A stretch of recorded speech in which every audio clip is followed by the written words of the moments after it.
Unmute कर लीजिए। हमारा आज का विषय है सर्वभूत हिते रता, यानी सभी प्राणियों का हित हो, सभी का परोपकार हो, सभी का कल्याण हो। और इसी भावना को लेकर गीता ने अनेक स्थानों पर ऐसी चर्चा की है। सेवा हमारे जीवन का एक अभिन्न अंग है। बिना सेवा के जीवन में सुख और आनंद की अनुभूति नहीं होती है। और भगवान ने तो यहाँ तक कहा कि जो लोग सेवा के कार्य करते हैं ते प्राप्नुवन्ति माम, वो मुझे ही प्राप्त होते हैं। सर्वभूत हिते रता, जो सर्व प्राणियों के हित में लगे रहते हैं वह मुझे ही प्राप्त होते हैं। और साथ साथ ये भी कहा कि लभन्ते ब्रह्म निर्वाणम, कि उनको ब्रह्म निर्वाण की प्राप्ति होती है जो सर्वभूत हिते रता होते हैं। तो बार बार गीता में केवल मनुष्यों के हित की बात नहीं की, मनुष्यों के कल्याण की बात नहीं की, प्राणी मात्र के कल्याण की बात की। और भगवान ने साथ साथ ये भी कहा कि जो लोग ज्ञान के राह पर चलते हैं, कहा कि श्रेय ही ज्ञानम अभ्यासात, प्रैक्टिस से ज्ञान अच्छा है। ज्ञानात ध्यानम विशिष्यते, ज्ञान से ध्यान अच्छा है। और ध्यान से कर्म फल त्याग है, ध्यानात कर्म फल त्याग है, ध्यान से कर्म के फल को त्यागना वो सबसे महत्वपूर्ण है, क्योंकि त्याग से शांति, अनंत शांति की प्राप्ति होती है। जब हम किसी चीज को छोड़ते हैं, किसी चीज का त्याग करते हैं, दूसरों की सेवा में लगते हैं, तो हमें अनंत शांति की प्राप्ति होती है। और भारत के इतिहास में अनेक ऐसे उदाहरण हैं जब लोगों ने अपने जीवन तक को त्यागा अपने राष्ट्र के लिए, अपने समाज के लिए, अपने धर्म के लिए। सबसे पहला उदाहरण महर्षि दधीची का आता है, जिन्होंने पूरे के पूरा अपना शरीर त्याग दिया ताकि उनकी हड्डियों से एक वज्र का निर्माण हो सके और उस वज्र से वृत्रासुर नामक राक्षस को मारा जा सके, ताकि जो वृत्रासुर का आतंक है, जो उसने देवताओं के सुरों के देवता इंद्र पर भी कब्जा कर लिया, उससे छुटकारा पाया जा सके। महर्षि दधीची, जब भी हम किसी दान की बात करते हैं, सेवा की बात करते हैं, त्याग की बात करते हैं, तो शायद महर्षि दधीची का जो बलिदान है, जो त्याग है, सबसे ऊपर रखा जाता है। उसके अलावा कुरुक्षेत्र की धरती, जहां पर गीता का उपदेश दिया गया, महर्षि मुद्गिल हुए। महर्षि मुद्गिल ने जब उन्हें यमराज के दूत लेने आए और कहा कि तुम सशरीर देवलोक में चल सकते हो, तो उन्होंने कहा कि सशरीर तो मैं चल पड़ूंगा, परंतु देवलोक में क्या मुझे गरीब, क्या दीन, क्या दुखी मिलेंगे जिनकी मैं सेवा कर सकूं? उन्होंने कहा वहां तो सब कुछ अच्छा ही होता है, वहां कुछ बुरा नहीं होता, वहां कोई गरीब नहीं है, कोई दीन नहीं है, कोई दुखी नहीं है। तो उन्होंने कहा फिर ऐसे लोक में मैं जाना नहीं चाहता, ये महर्षि मुद्गिल ने कहा। और भगवान कृष्ण, उन्होंने स्वयं जब युधिष्ठिर का राजसूय यज्ञ हुआ तो उन्होंने अपने जिम्मे जो सेवा ली, अपने लिए जो कार्य लिया, वो था जूठे पत्तलों को उठाने का कार्य। और जब महाभारत का युद्ध हुआ तो अपनी भूमिका क्या ली? अर्जुन के सारथी की भूमिका। यानी तब भी सेवा भाव अपने अंदर बना रहे। अपना कार्य भगवान कृष्ण ने धरती पर अवतार लेकर भी सेवा के रूप में किया। ऐसे ही अनेकों संत हमारे यहाँ पर हुए, जिन्होंने समय समय पर, चाहे वो गुरु नानक थे, जिन्होंने कहा वंड छको, कि बांट कर खाओ, और उनकी लंगर प्रथा पूरे विश्व में आज भी एक अद्भुत उदाहरण है मानवता की सेवा का। और मुझे मालूम है कि आपके यहाँ पर भी, जैसे जो भी इंडिया से चाहे किसी भी रूट से आए, जब उन्हें खाना ना मिले तो शायद वो गुरुद्वारे में जाकर खाना खाते हैं। और ऐसे बहुत बच्चों को मैं जानता हूं जो आपके देश में भी हैं और जो गुरुद्वारों में जाकर लंगर करते हैं। और स्वामी विवेकानंद के बारे में तो ऐसा यहाँ तक कहा जाता है कि जब प्लेग का रोग फैला इन 1896 इन इंडिया, तो कैलकाटा में टेट्रासाइक्लिन दवाई, जैसे अभी कोविड के समय में, अभी रतन टाटा नहीं रहे, सबसे ज्यादा डोनेशन देने वाले रतन टाटा थे, जिन्होंने 1500 करोड़ का डोनेशन कोविड के समय में दिया ताकि लोगों को ऑक्सीजन उपलब्ध कराई जा सके। ऐसे ही प्लेग के समय में सबसे इंपॉर्टेंट दवाई थी वो टेट्रासाइक्लिन थी, और टेट्रासाइक्लिन की कमी पड़ी। स्वामी विवेकानंद ने जमीन मठ के लिए लेनी थी, उसका पैसा उनके पास रखा था, बयाना हो चुका था, रजिस्ट्री की डेट आनी थी, पर स्वामी विवेकानंद ने कहा कि मठ तो बनते रहेंगे, मठ की रजिस्ट्री को रोक दो, लोग नहीं बचेंगे, इसलिए सारे का सारा धन टेट्रासाइक्लिन की खरीद में दे दिया। ऐसे स्वामी विवेकानंद और ऐसे ही अनेकों संत भारत की धरती पर हुए। जैसे मैंने कई बार उदाहरण दिया कि नामदेव जी की से जब रोटी छीनकर कुत्ता गया तो वो घी की कटोरी लेकर पीछे गए कि तू सूखी क्यों खाएगा। और एकनाथ जी के बारे में भी ऐसी कहानियां, तुकाराम जी के बारे में भी ऐसी कहानियां बताई जाती हैं। और महर्षि रमन, उनके बारे में तो यहाँ तक कहा जाता है कि उनके पास मिशनरीज आए और उन्होंने कहा कि क्या तुम भगवान के दर्शन करवा सकते हो? तो उन्होंने कहा हाँ, कल सुबह आ जाना, तुम्हें भगवान के दर्शन कराऊंगा। वो सुबह दोनों तैयार होके आ गए। महर्षि रमन ने लालटेन उठाई और एक दूर अपने आश्रम से कुटिया में गए। वहां पर 2 कोढ़ से पीड़ित, लेप्रेसी से पीड़ित मरीज थे। महर्षि रमन ने उनकी पट्टी खोली, उनकी दवा पट्टी दोबारा की और वापस चलने लगे तो उन मिशनरीज ने दोबारा कहा कि तुमने तो कहा था भगवान के दर्शन करवाऊंगा, परंतु तुमने तो कोई भगवान के दर्शन नहीं करवाए। तो उन्होंने कहा कि यदि भगवान के बनाए मनुष्यों की सेवा में भी तुम्हें भगवान के दर्शन नहीं हुए तो कोई तुम्हें भगवान के दर्शन नहीं करा सकता।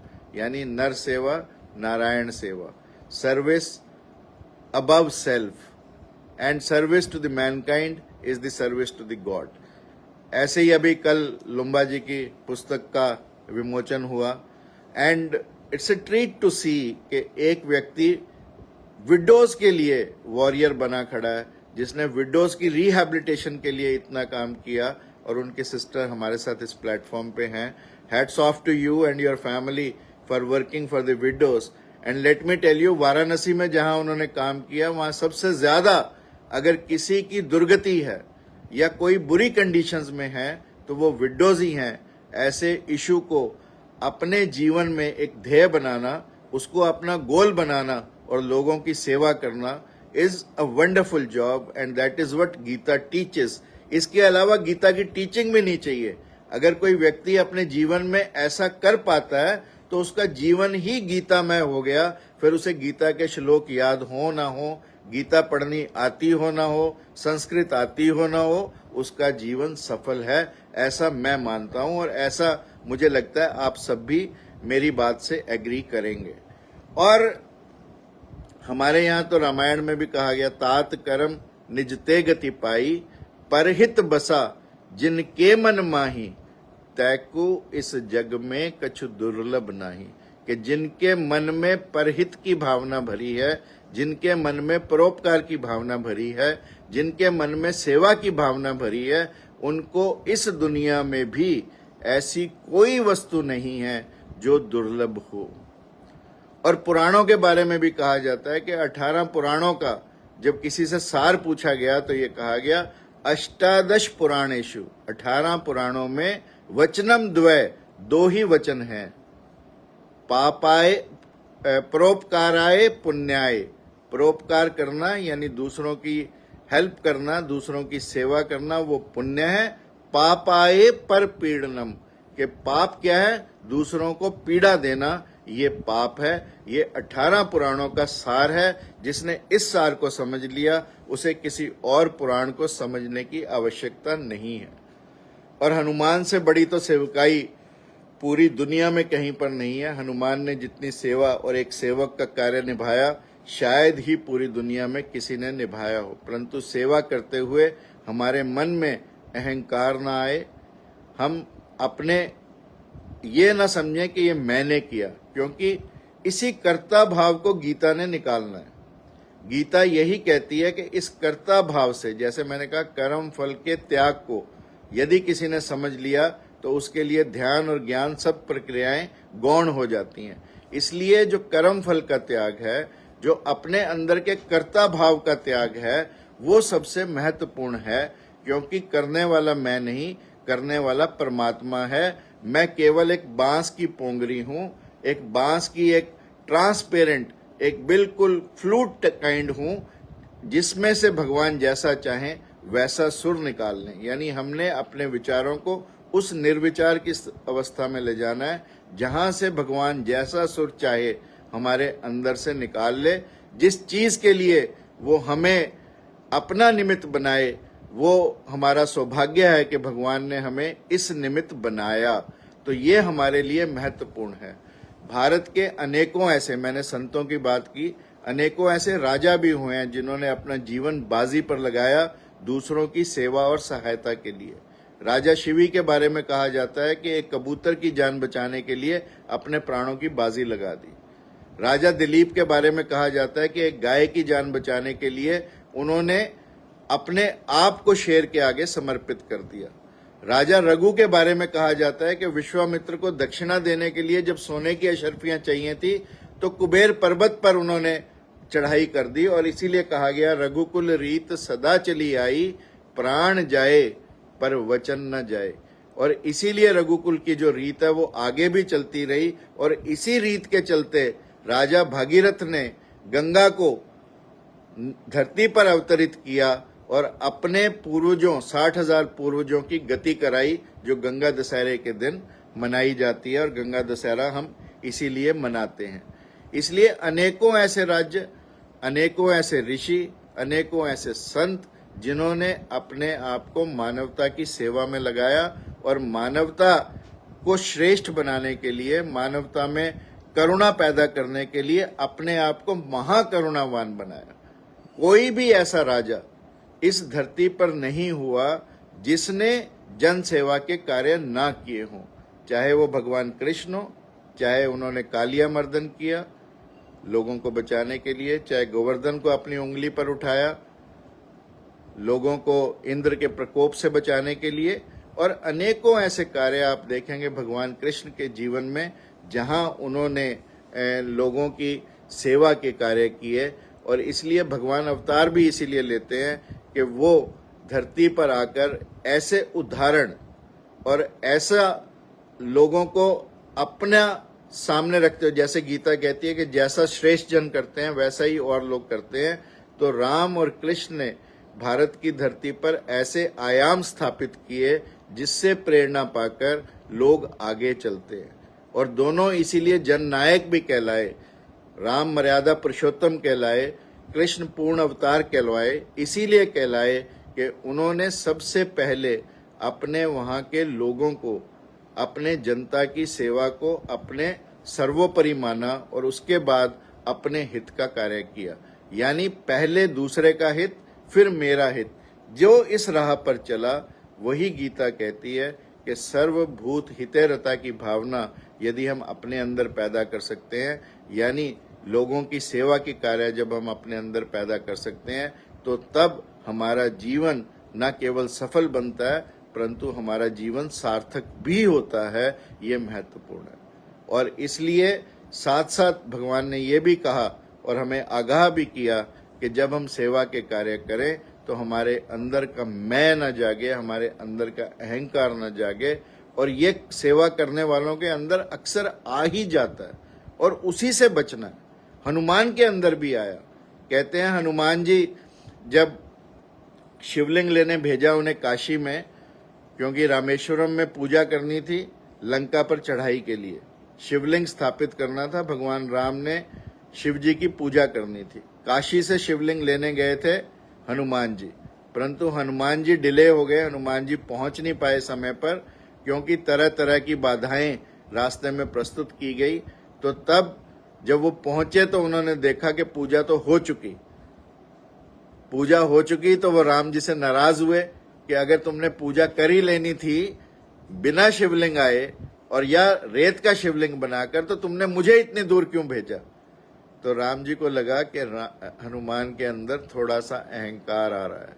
उन्होंने कहा कि हनुमान, क्या मुश्किल काम है, रेत का ही तो शिवलिंग है, बालू का शिवलिंग है, तू तो इतना बलवान है, हटा और इसको स्थापित कर दे, हो गया तेरा शिवलिंग स्थापित।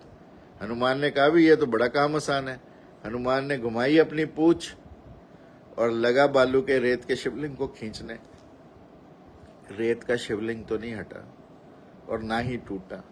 टूटा तो हनुमान जी का अभिमान। और इसलिए जब हम सेवा के कार्य करें, हमारे अंदर अभिमान ना आए, अन्यथा वही अर्जुन था, वही गांडीव था, वही तीर थे, अंततः भीलों ने पकड़कर पीटा। क्यों? जब प्रभु की कृपा हटी तो तब सब कुछ बेकार हो जाता है। इसलिए प्रभु कृपा हमारे ऊपर बरसती रहे, उसके लिए हम सर्वभूत हितैषिता के कार्य करते रहें और अपने अंदर कर्ता का भाव स्थापित ना होने दें, अपने अंदर निरहंकार के भाव से कार्य को करें। यही सर्वभूत हितैषिता की भावना है गीता की। Thank you very much for listening me patiently. आपका जी